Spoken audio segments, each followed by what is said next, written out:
Imagine this. You pay $12,000 for the most exclusive music festival on the planet.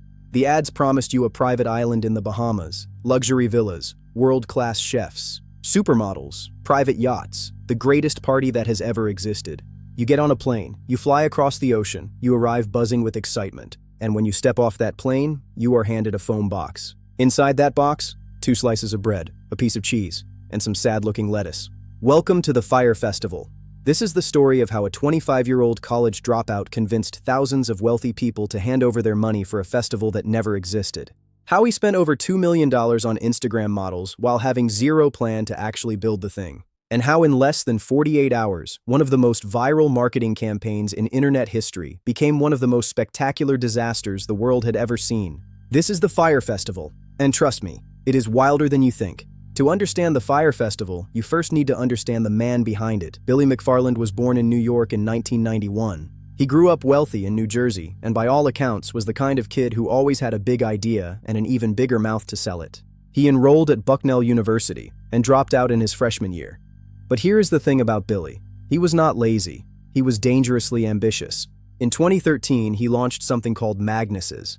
It was basically a black metal credit card for wealthy millennials. The pitch was simple.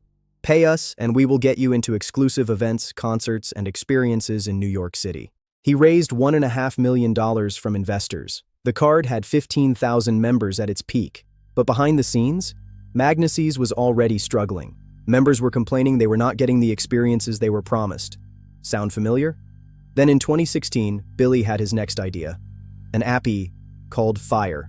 That would let you book music artists the way you book an Uber. Simple, fast, revolutionary. And to launch this app, he decided he needed a marketing event. Not just any event. The greatest music festival the world had ever seen. On a private island in the Bahamas. In 6 months, with almost no experience, no infrastructure, and nowhere near enough money.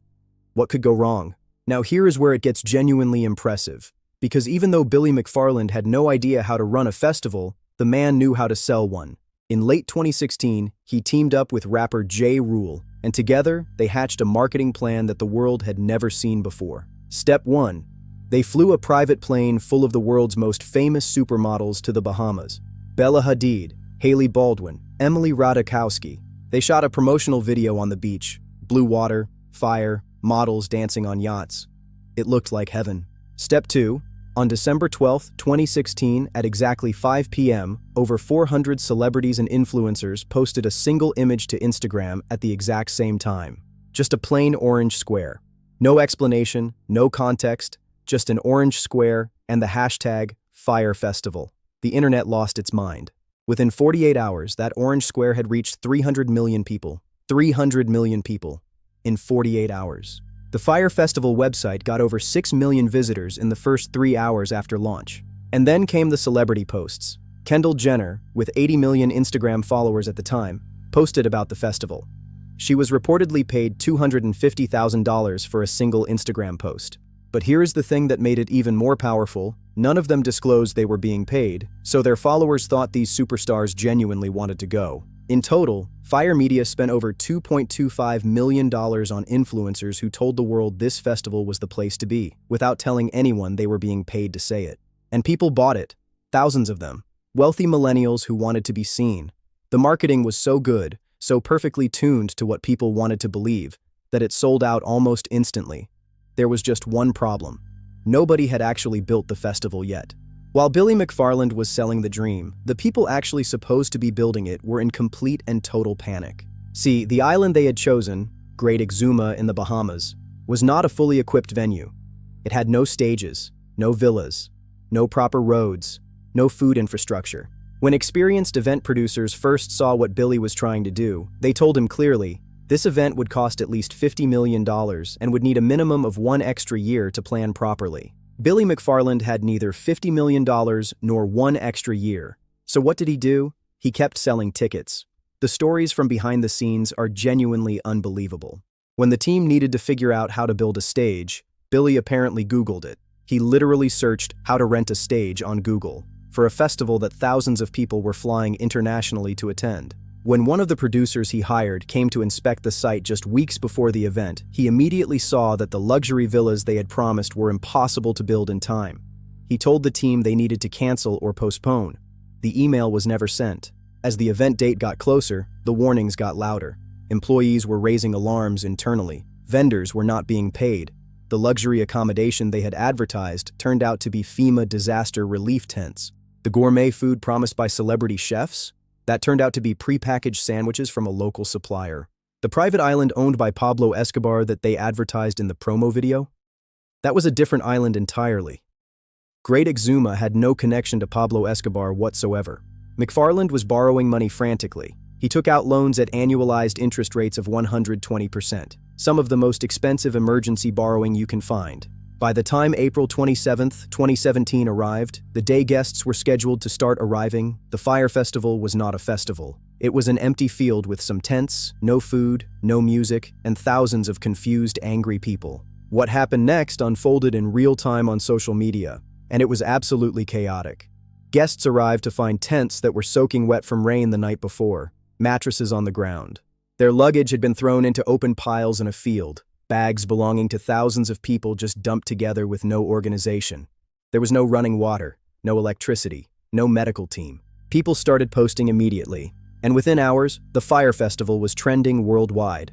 Not because it was amazing, because it was a disaster. The cheese sandwich photo, 2 sad slices of bread, a piece of cheese, some wilted salad, in a foam takeout box, became one of the most memed images of 2017.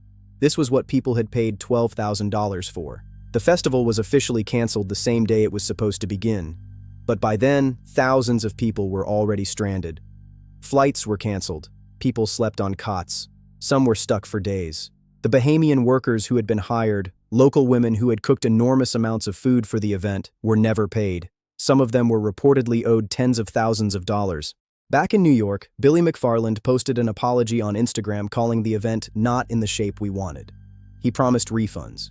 Most people never got them. The legal hammer fell fast. In April 2017, before the tents were even packed away, McFarland and J. Rule were hit with a $100 million class action lawsuit on behalf of festival attendees. Then in June 2017, federal agents arrested Billy McFarland at his Manhattan apartment. He was charged with wire fraud. The investigation revealed the full picture. McFarland had been lying for months. In 2018, McFarland pleaded guilty, not just to the Fyre Festival fraud, but also to a second wire fraud scheme selling fake tickets to the Met Gala and the Super Bowl.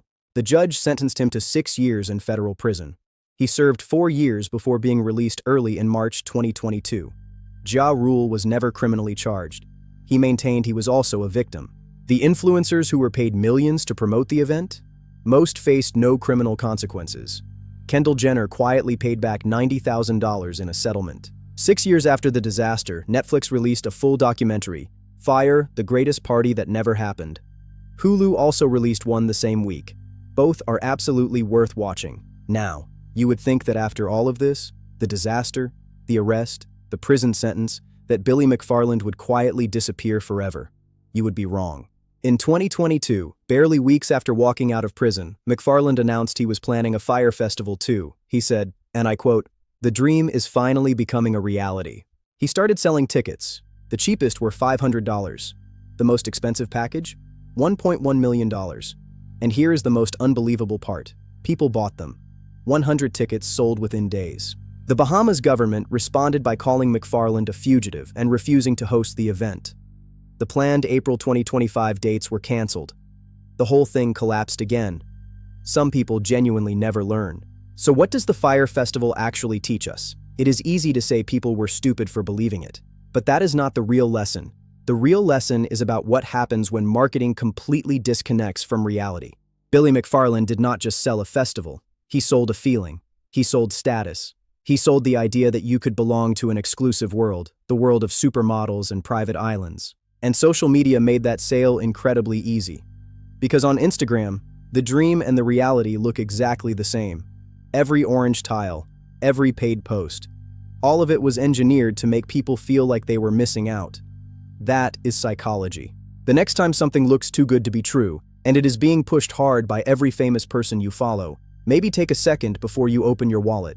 Because sometimes, behind the orange tile, there is just a foam box waiting for you. If you enjoyed this video, drop a comment. Was Billy McFarland a con man from day one, or did he genuinely believe he could pull it off? I want to hear your opinion. And if you want more stories like this, make sure you subscribe. The next one is coming very soon.